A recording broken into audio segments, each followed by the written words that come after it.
On my mind, gotta hustle and grind. Financial literacy always on my mind. I'm stacking knowledge, no time to waste. Gotta invest smart, gotta keep up the pace. I'm reading books, learning all the tricks, studying the market, making calculated picks. What is good, everybody? It's your boy Reckless Ray Dinero, and we are back at it again with another crypto portfolio update. And we're gonna have some fun today. So let's get the housekeeping out of the way. If you haven't liked the video on the way in, let's go ahead and hit that like button. Do not forget, especially if you've been here more than 2 times, go ahead and smash that subscribe button that's down below as well.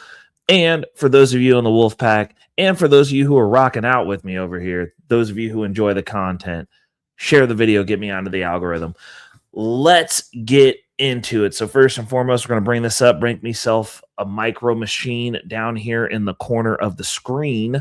We're going to get right to business. Bitcoin is broken above $95,000. We have hit a 5% jump today, which we're used to seeing 5+% in the other direction. Obviously, we're still down in the dumps as far as the bears and the naysayers want to say. Everything is coming to destroy us. The market's over. We're going back to 40. We're going back to 50. I hear all kinds of moronic ideals about where we're going. And they're all stupid. It reminds me of last bull run when we hit, I think it was like the 60s or 70s. And, you know, one of my more pessimistic trader friends was like, oh, I'm waiting for it to go back to 30. I sold. I'm going to buy back in. And we never saw 30 again. So for those of you who think we're going back to 50, like, more power to you. Good luck with that. That's all I've got to say about it. Like, I mean, if you've been here and have any kind of common sense, recollection, or memory, we do not go back that far. Like, even at the worst of it, we don't go back that far. Also, if you're trading Bitcoin, and this is just personal, from an ideology of I save in Bitcoin. That's what I save in. That's my medium that I save in. I don't save in dollars. I would never put money in the bank. I put money in Bitcoin, convert those dollars into Bitcoin, and put them in cold storage. I do not buy Bitcoin. I am getting rid of fiat at all times. But we broke 95,000. So everybody is on the We're So Back tour. It's probably going to dip again. Who knows? There's no straight lines up, though. And the thing with Bitcoin is you never know when that whip is going to actually hit, when it's going to actually start running again. It's normally when you least expect it. So I've, in my time in this market of over a decade at this point, have come to the conclusion that I just stay calm and stack sats. I buy every 2 weeks, no matter what. Whenever I get extra money, that's generally where it goes. Even with me focused on the income portfolio right now, that's where it goes. Like, the whole premise is to pay the debt off so that way I can just start buying Bitcoin carte blanche and just buy a whole bunch of Bitcoin. That's the goal.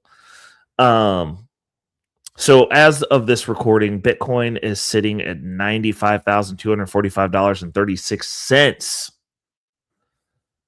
That is a big deal. I'm just going to say that. It feels good. You know, green days are always good. We love it. We got that followed up with Ethereum that is sitting at $3,322.25. Respectable. We're also heavily invested in Ethereum, which puts us at the domination metrics. Bitcoin dominance is at 57%. Goodness gracious. Ethereum dominance is at 12.0%, 12% even. And then you've got gas fees on Ethereum at 0.45 Gwei. Like, everybody who's complaining about Ethereum gas fees, goodness gracious. They're down. They're down, people. Enjoy that. Let's hear it. Nobody's talking about the fees being down on Ethereum, which I think is also pretty crazy considering how much money is on Ethereum. But the more you know, you heard it here. Trending coins. Looks like we got our senses back about us. At number 1, we have Bitcoin, the orange monster, the 400-pound gorilla. You guys finally starting to get the picture. That's great. Number 2, we have Pudgy Penguins. Number 3, we have Dash. Pudgy Penguin's a meme coin, but like it's from the Pudgy Penguins is from one of the memes that's been putting in work that has a really baller community. So they're still around. That's good to hear. I've got some of those coins that I just have sitting around waiting for them to do something. So we'll see. And then Dash, another legacy coin. Awesome. Love to hear it. And see it. Let's see what we've got going on today. We have the top 5 gainers and losers in the cryptocurrency space. Let's get into it. First, we're going to start off with the gainers. And I hope everybody gets to bask in the glory of being on the top 5 gainers list and having your coin read out on this channel while you get to sit there in pride. And I hope that it is on a triple digit or better day because I want you guys to win. Even if it's something I'm not invested in myself. At number 1, we have it ranked 410, Pirate Chain, with a gain of 64.8% in the last 24 hours. At number 2, we have at rank 668, Infrared Barra, with a gain of 45.3% in the last 24 hours. At number 3, we have at rank 125, Dash, with a gain of 43.2% in the last 24 hours. At number 4, we have a rank 926, Debt Relief Bot, with a gain of 38% in the last 24 hours. And last but not least, rounding out the list, we have at number 5, at rank 992, the official 67 coin, with a gain of 36% in the last 24 hours. Moving on, we're going to go jump straight into the top 5 losers we have for the last 24 hours. At number 1, and before we get into that, I hope you guys don't end up on this list. Like, you don't want to be on the losers list. Nobody wants to be a loser, right? Unless you qualify for one of the 2 categories I'm about to list. Number 1, you've been eyeing a coin, looking to get into position on said coin, and this is offering you that opportunity to buy at a discount. That's opportunity number 1. Number 2, option 2, for when you would want to be on this list is if you're dollar cost averaging into a position and you wind up on this list offering you a steep discount, an opportunity to buy some extra tokens, an opportunity to drag your cost average down. In that case, game on. I hope you are on this list also. Starting with number 1, we have it ranked 723, Burned Fi, with a loss of 19%. Even I love whole numbers on these lists in the last 24 hours. At number 2, we have it ranked 266, Build On, with a loss of 15.1% in the last 24 hours. At number 3, we have it ranked 387, Prom, with a loss of 13.9%. At number 4, we have it ranked 996, Dolomite, with a loss of 11.9% in the last 24 hours. And last but not least on our list of top 5 losers in the last 24 hours, we have at rank 428, the White Whale, with a loss of 13.5%. This is a live update, so these numbers are a changing as we are reading. So that's where we ended up Moving right along, we're going to jump into our portfolio. We're going to go take a look at the reserves, which are up right now because it's just chock full of Bitcoin. I've still got to do my demarcation for my Ethereum holdings and do our conversions and but where we are sitting at right now, because the predominant thing that we're working at here is actually, you know what? We might just talk about Bitcoin until I get to 20 grand. Because the goal here is we got to get this to 20 grand so that way we can start making plays off our Bitcoin. This is new holdings. I got to add 20 grand this year. I got work to do. Got a lot of work to do. But right now we are sitting at $7,354.65. At present, that brings us up to today's change. We're up 4.3%, but overall, because this is all new Bitcoin and we were buying at the top and we bought our way down, we are at 2.8% of a loss. It's just what happens. That means we're down $208.51, and people be like, "Oh, see, Bitcoin's down. The numbers go down." Like, yeah, if I needed it today, yes, all of it. If I needed it to spend all this Bitcoin that I have, because this is actually the Bitcoin that would be spendable, then yes, I would be short $208.51, and that would be the cost of doing business. But I'm not gonna need this for like 5-10 years. I'm not going to need it probably ever, actually, with the way the finances are rolling out right now. And I would venture to say that within 3 years, this number's green. And that's with me still buying. Like, I'm just going to say it. So yeah, that's the reality. That's the real life portfolio. As you can see, we have some other coins that I do hold. I've got some left over. I've got some XRP. I have Ethereum. That's my second largest holding. Chainlink is another long-term holding of mine that I do like, even though people always ask me about Chainlink, and I'm like, well, it's not. I don't hold near as much of it as I do Bitcoin and Ethereum, so it's not. It's in third place for a reason. XRP, I have some from way back in the day that I found on a wallet. And so I do have some. Am I actively buying? Not at present, but, anything's possible.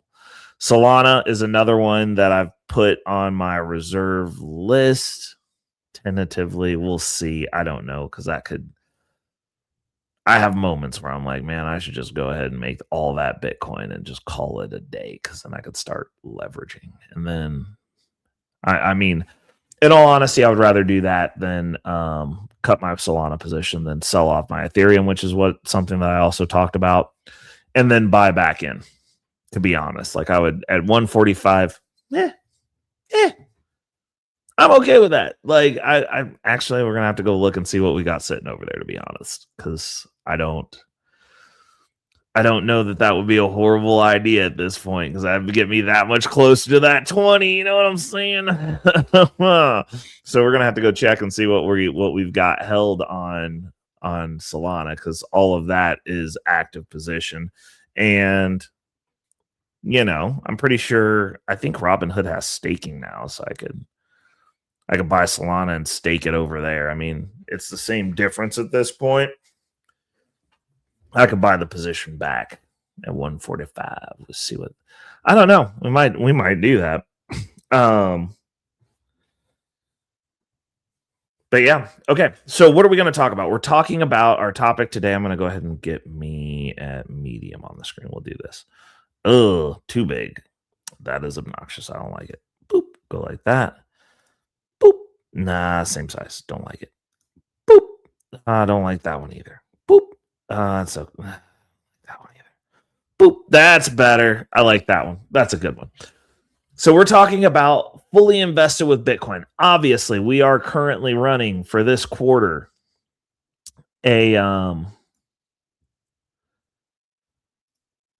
fully invested brokerage account, and people are like, "Oh, that's kind of cool. That's crazy, flipping your investments on its head." When I tell them that, "Oh, I don't force myself to save. I save everything first, and then I have to force myself to pay bills, because Why would I prioritize? I mean, outside of like people come and taking your house, your car, whatever, I get that. But why, if I have the ability to, would I prioritize paying bills before increasing my wealth? It just doesn't make sense. And like I've spent years like getting my savings percentage up. You guys saw me go through the ropes with that last year where we were saving 60 and 70% some months, and you let the stuff run up.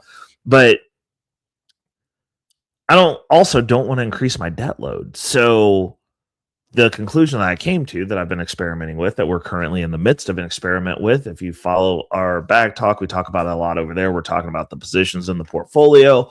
And then our monthly updates, obviously, when we start breaking down the portfolios, talking about the bags that we're busting out, and you guys are seeing my weekly updates, doing some shorts.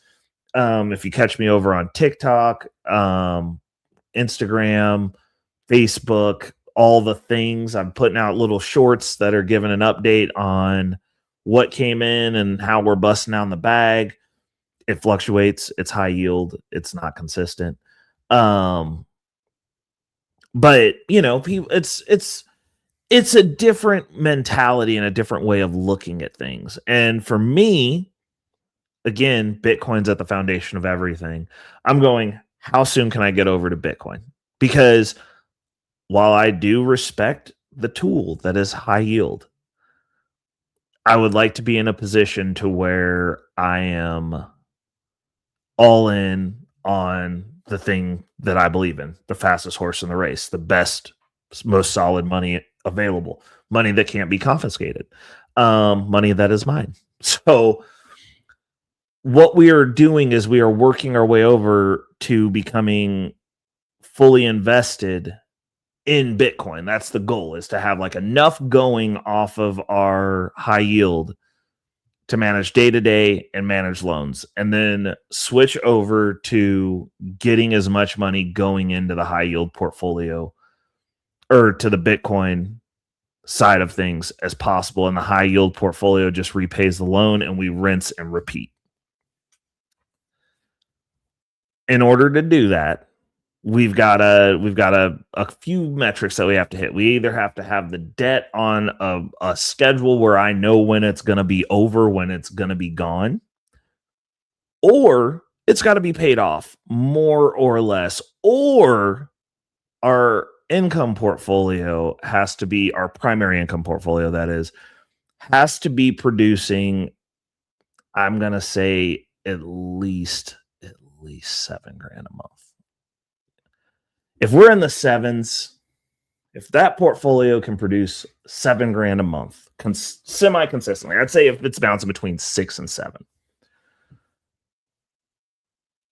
I think I could make that switch. And for the rest of the time that I'm pulling a W-2 paycheck, just have all of it go into Bitcoin, and then we'll still have our stipends and portions of our distributions coming in and paying back loans, taxes, all that good stuff. And I wouldn't have to, and I would also be able to borrow against the Bitcoin at that point as well, to kind of keep that engine moving, because with high yield, you got to constantly be reinvesting, but also it would be constantly building out our asset base.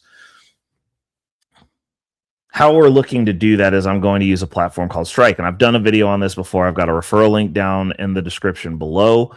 If you guys are not set up on Strike, and you're getting into Bitcoin, I recommend it. Reason being is, while it is a platform, and I am not a fan of platforms in any shape or form, it is a platform by a very staunch Bitcoin, owned by a staunch Bitcoin advocate, and it provides a bunch of utility for those of us who are looking to go fully all in on Bitcoin.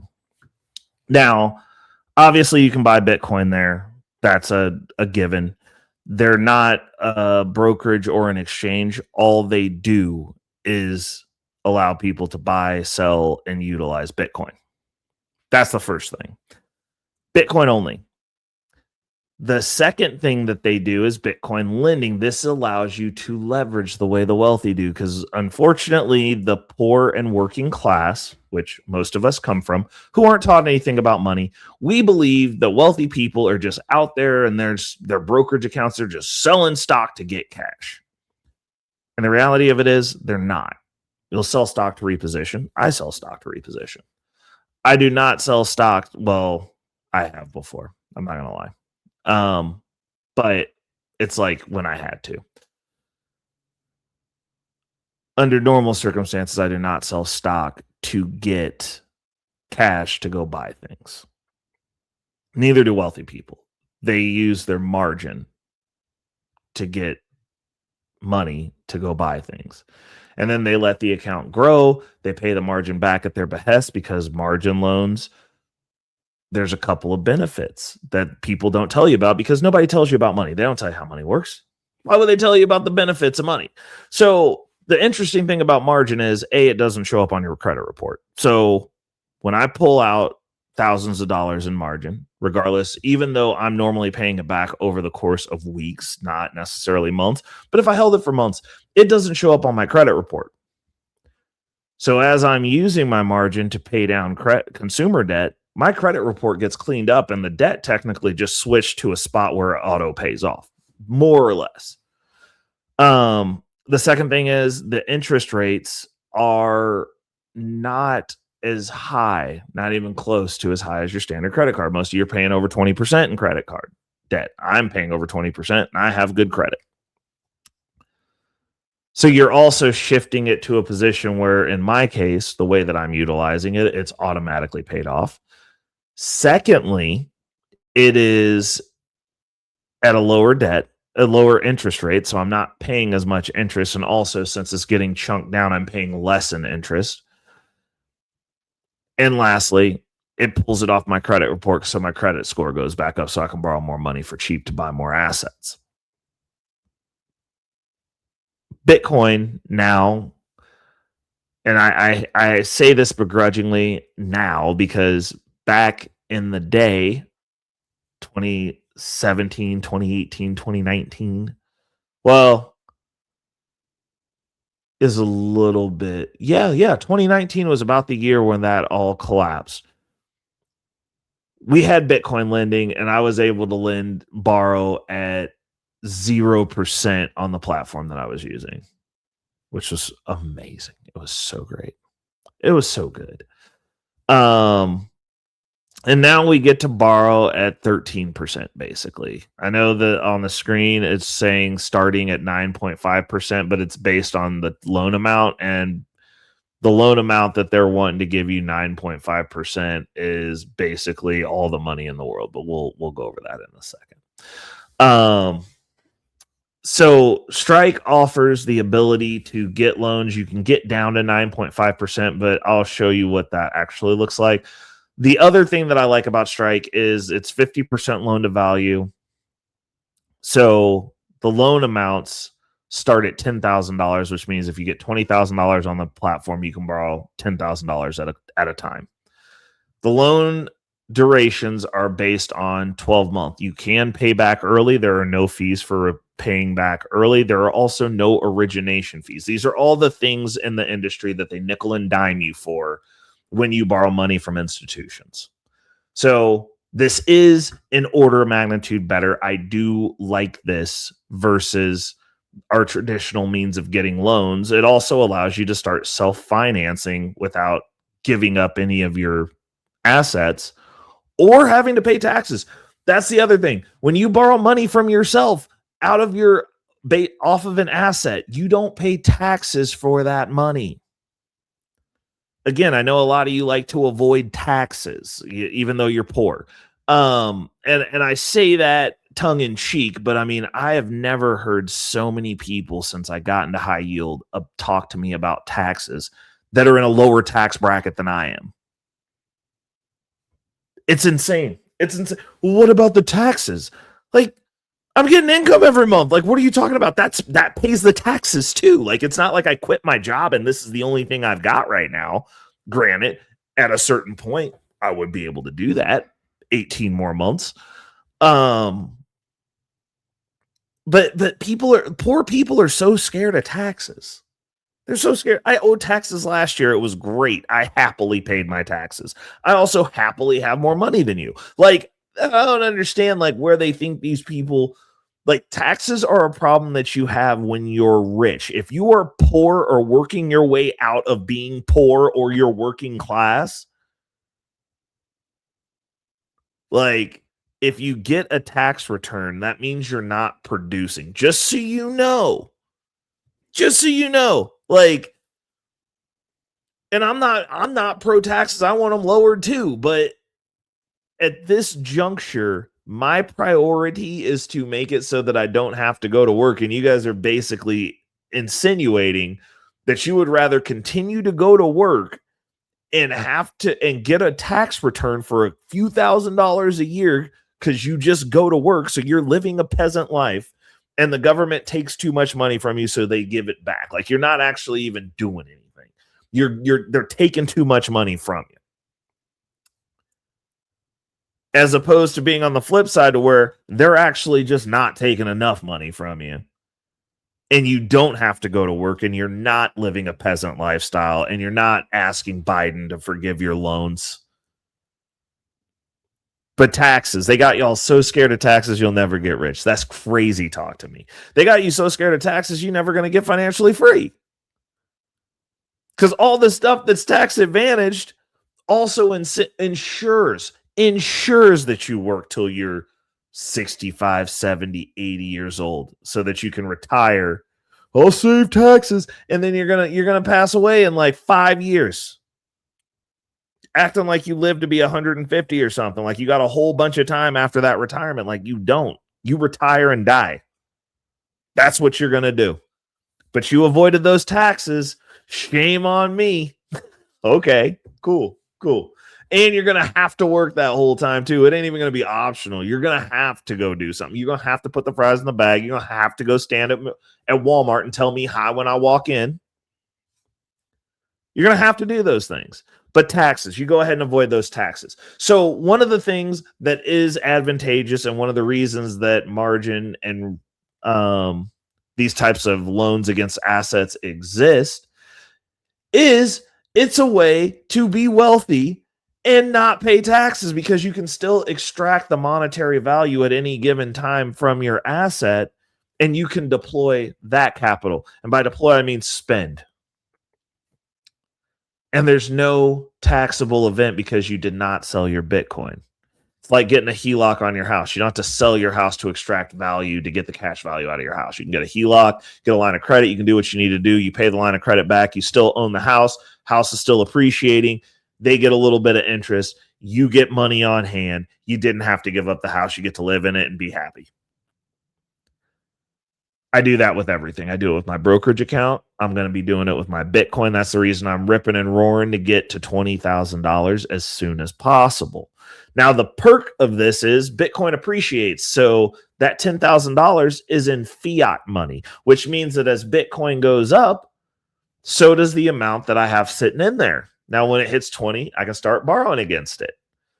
I'm going to continually add to my stack. So we'll be going past 20 and I'll probably have a cutoff for whatever I'm thinking the marginal amount of whatever I want it to be is. And I'm thinking after purchasing this last vehicle, it'll probably be around $60,000, $70,000. And then after that, everything that goes in post that will be going into cold storage to build up the you can't take this away from me stack further. But that's what I'm looking at. That's what I'm thinking. And the lending piece of this is a crux to that because once I have this, even if I were to quit my job, as long as the income portfolio is managed well, I still have a way to constantly influx capital. Now, and it's over 12 months. So it's like I can add into my asset base every 12 months or whatever. I would normally probably try to schedule this out to 10 months, especially. I mean, it'll be less than that if it's $10,000, but that would be my goal for once this flywheel starts. But then it's self-perpetuating because the bulk of it is going into the income portfolio, which produces income that pays back the loan. Once the loan's paid back, I take out the loan again, rinse and repeat. And so however fast that wheel goes is what we're doing. And so once I do that, even if I'm not working, there's something that's self-perpetuating in my portfolio that will generate money. Once we get to $20,000, we will start this and it will be documented so you guys can see how it would work. It's something similar to what MicroStrategy does, except for since I am not a company that's traded on the stock market, I can't issue preferreds or sell stock to generate income from within myself. This is a way for an everyday person to do this. And this is something that mathematically you could do, and the way that I look at it is you borrow dollars that are going to go down in value and you borrow against an asset that's going to go opposite of the dollars that goes up in value. And, as long as you've got some way to generate some more income, which we have the income portfolio, all you got to do is pay back the loan. You get to keep everything. So that's the way we're looking at it. So how does that work? So if you borrowed $10,000, and this is set to monthly right now, you borrow $10,000. Oh no, this is set to maturity. So maturity borrowing, for those of you who are not familiar, I can break that down for you. Strike should pay me for this. I'm just saying, shout out to Jack Mahler. If you're not catching him on Mondays, he does a live stream. The owner of this company does a live stream. He's also one of the founders of 21 Capital, which is another position that I hold. But he does a live stream every Monday. It's pretty interesting. I don't necessarily agree with him on everything implicitly, but he's the youth. And you gotta keep an eye on what's coming behind you, especially somebody who is shipping as much as he does. We've both been in the Bitcoin community for about the same amount of time. Definitely came from two very different backgrounds, and he's super rich, and I'm not. So I'm not gonna be super rich. Actually, I don't know that we'll see how rich I get. The game doesn't stop for me, but knowing what I know about him, we definitely came from two very different backgrounds and financial, socioeconomic statuses. So it just is what it is. Sometimes you start behind in the race or whatever.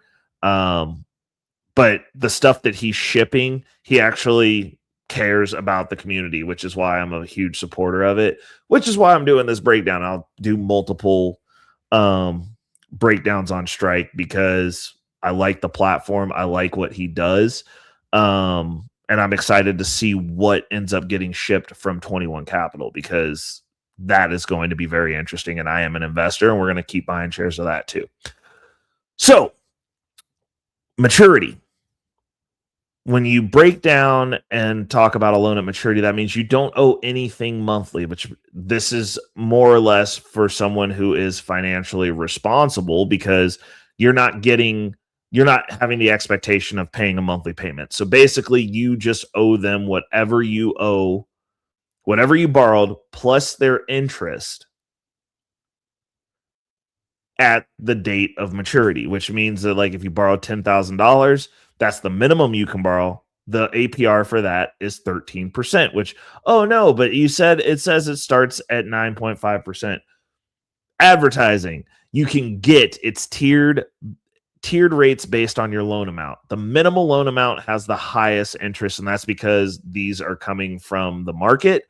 And you, in my opinion, you got to be crazy to loan somebody dollars that they're going to pay you back with cheaper dollars to buy Bitcoin, which is going to go up in value. So they're going to pay you back. Like you're going to be flat if you're the person on the other side of this loan and you're getting 13%. That's all I'm saying.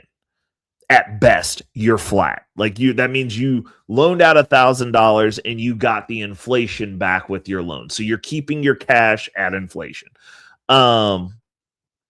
So you would owe them the $10,000 plus the 13%, which is $1,300, which is the interest shown here. And then you would have a margin call price of $68,172.36.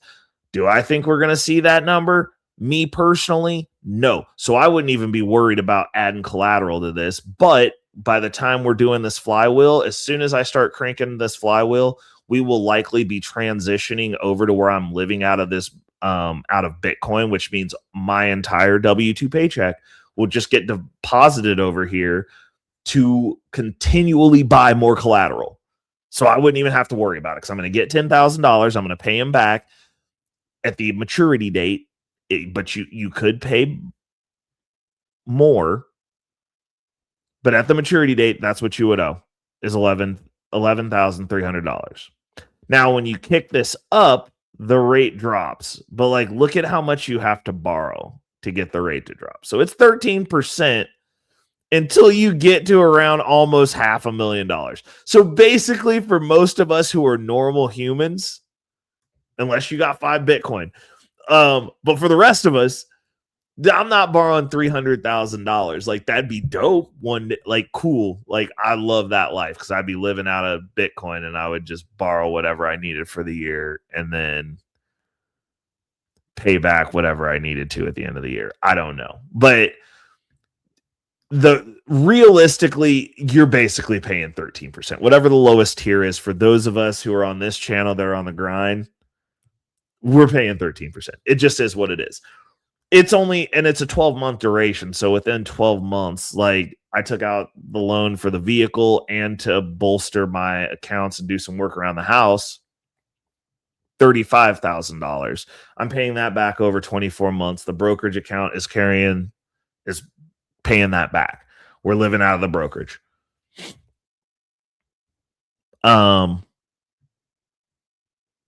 So the 12-month deal, not too bad. Like, that doesn't sound too bad to me. Now, you can also do these loans monthly. So if you borrow $10,000,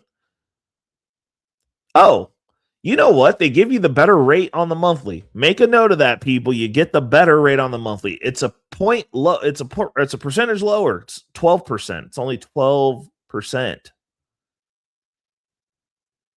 if you borrow and pay monthly, which means obviously everybody's familiar with the monthly pay. You take out a loan, you owe them every month. The interest that you're going to be paying is the $1,200, which is 12%. Pretty awesome. Still got the $68,000 price range for the margin call price. You get ample warnings before you get margin called. Like, they'll let you know you need to add collateral. But yeah, you just got that $100 monthly payment for the 12 months. Cool. No. The minimum you have to pay is $100. The monthly payment on this is just the interest. But you would still, the payment at maturity would be $10,100. So they're all basically a maturity loan. They do theirs a little bit different. But if you basically just paid them $1,000 a month, like, you're good. Like, that's what this loan would be, pretty much. And you're borrowing it for 12 months.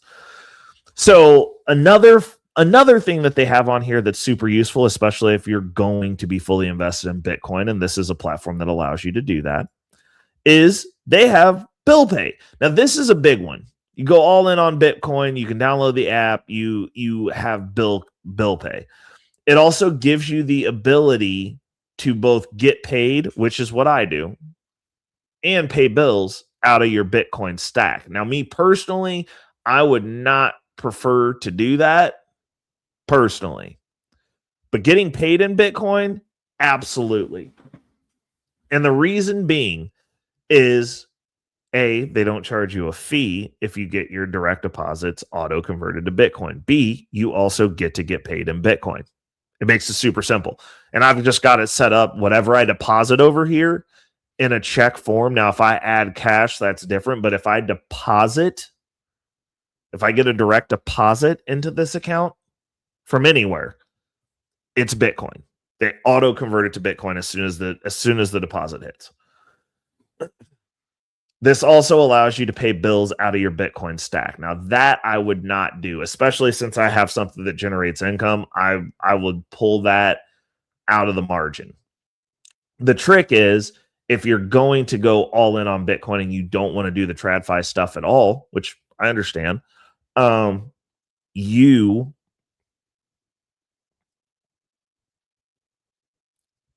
go ahead and have your credit card to get points. I know, no credit. Well, guess what? We use credit. Pay your bills and then have your credit card linked to here to auto pay your credit card off. So that way you get the points, and you don't have to worry about transferring cash or messing with fiat beyond the credit card, because unfortunately we're not in a world yet where we can just send Bitcoin in for stuff. And if you could, I wouldn't right now. And I say right now because the CAGR on Bitcoin versus giving people dollars, which is easier for them to understand, and that was what we've been doing, that goes down in value. You save the hard asset, you spend the weak asset. Dollars are a weak asset.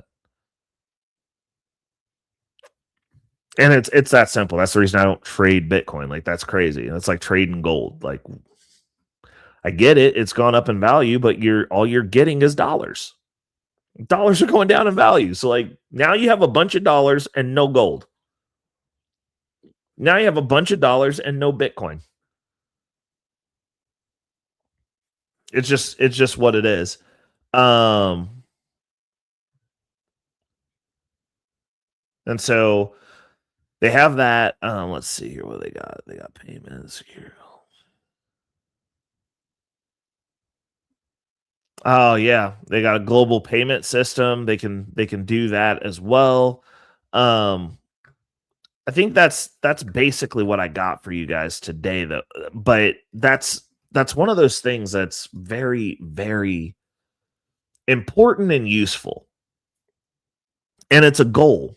It's a goal. Like, as I transition through my finances, it's like my final form is all my money goes into Bitcoin, and the Bitcoin is the flywheel that churns for my income portfolio and my long-term holding portfolio. Like, that's where it will come from, and I'll get to a good amount. And as that income portfolio grows, obviously, if I'm pulling $7,000 a month, I can scale up my Bitcoin holding on Strike to where I have that every 10 months or every 6 months, something like that. Actually, I think the goal would be every 6 months. You get twice a year. Every 6 months, it's like that loan's paid back. Now we return that flywheel and redeploy everything, and then kick up the income amount, and then just play that game indefinitely and live a good life. I can still go to work and do that. That's managing my portfolio is probably an hour a week, maybe. I look at it a lot throughout the day just to know where stuff is, and every once in a while I got to make a move on a position. But under normal circumstances, like an hour. Cranking that flywheel is 10 minutes. It's like, give me money, deploy the money. Beats going to work, like working yourself to death. Like, I don't know, like beats wearing your body down and like not falling down the stairs or falling on a job site or going to a job that you hate every day. Like, but the taxes, like, yeah, you just pay them. You just pay them. The taxes are actually less than your taxes. My investment taxes are less than W-2 taxes, because there's stuff when you're a producer and you own things that you don't have to pay, like Social Security. Like, there's a bunch of other taxes that I don't have to pay that come out of your paycheck, and you're worried about taxes. It's less taxes. It's not the same as my W-2 taxes. I am an investor. Different class of person. Also, it's a class of person. The reason you don't have to pay that other stuff is because they're assuming that since you're an investor and you own things, you're not going to be leeching the system. You're not going to need Social Security. You're not going to need all of these things because you produce your own income. Like, you're probably going to be pretty all right, less barring something catastrophic happening. But that's to the economy. And if the economy is bad, it's bad for everyone, and you're probably richer than everyone else, so it's going to be less bad for you. So even in that scenario, like, they know you're not likely utilizing the system the way that the working class and poor are utilizing the system, because they're worried about taxes and trying to get free stuff. people who own the businesses and own assets aren't trying to get free stuff because I don't need free stuff. I don't qualify for free stuff. So I don't get a tax return. I'm not getting a check back because they're not taking enough money from me. So I got to give them a little bit more. But again, you know, I don't know anyone who's gotten rich, and I know quite a few rich people. And where I was like, how'd you get here? And they were like, I avoided taxes. 0%. So we'll leave it at that. We'll be back at it again next week with a little bit more Bitcoin because it's payday week. And yeah, hope you guys enjoyed the episode. Do not forget to like, share, and subscribe on your way out the door if you have not already. And for the Wolfpack, I'll add an additional request. I'm going to reiterate it. We're going to reinforce it. Share the video. Till next week, it's your boy Reckless Ray Dinero. This is Future Financial Strategies. This was another great episode of Crypto Portfolio Updates. And I'm out. Peace. Money on my mind. Yeah. Focus, got no time for games. Nah. I don't play, man, I'm all about that financial literacy. Investing in my future, building generational wealth. Dollar bills, they be calling my name. But I ain't chasing fame, I'm chasing change. Learn the game, now I'm playing it smart. Putting my money to work, it's an art. I'm stacking paper, building my own empire. No more living check to check, I'm getting higher. Investing in stocks, real estate, and more. Gotta secure the bag, that's what I came for.